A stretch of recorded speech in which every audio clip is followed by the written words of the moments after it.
First impressions are not always the most accurate impressions of an environment or a person. After my first visit to Read 180, which consisted of a lot of classroom disruption and discipline on the teacher's end, I was not looking forward to my future encounters within this classroom. However, after meeting my student for the first time, I realized life has an interesting way of tying everything together. To describe my student, I would describe him as extremely wise for his age. He is a 7th grade student in Read 180 with roughly 15 other students. Before engaging more with him, I got a sense that he did not belong in this class. Our first encounter was brief, but I was able to get to know him enough to know what to expect in future meetings. He actually enjoys reading. He loves sci-fi, especially his Stephen King novels.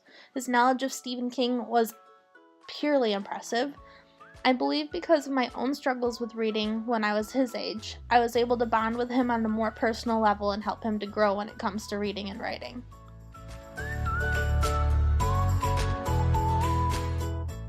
After reading A Dog's Purpose with him a bit, I was noticing very little issues with word recognition as well as no issues with language comprehension.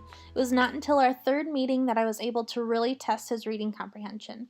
I had a unique experience with the student as he took it upon himself to complete the novel on his own in order to write a book report for his English class. At first, I was a bit skeptical, seeing as how we had not spent a large amount of time together yet. However, I was intrigued to go about things a bit differently in order to meet his needs as a student. Reading through the report, I noticed for the first time something he struggles with.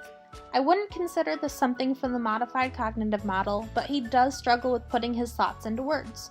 And in order to improve on this, we discussed main themes of the novel A Dog's Purpose, as well as the characters in the book, both dogs and people.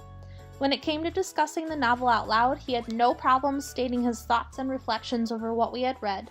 However, when putting these thoughts into writing, especially for his book report, a lot of those thoughts were lost in translation. As a result of this, my task for him during the third meeting was to analyze the lives of each dog within A Dog's Purpose. We spent our time together writing down notes about each life.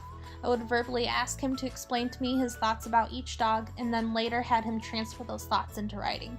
I was unable to read his final report for his English class, but was informed that he had received an A on the report.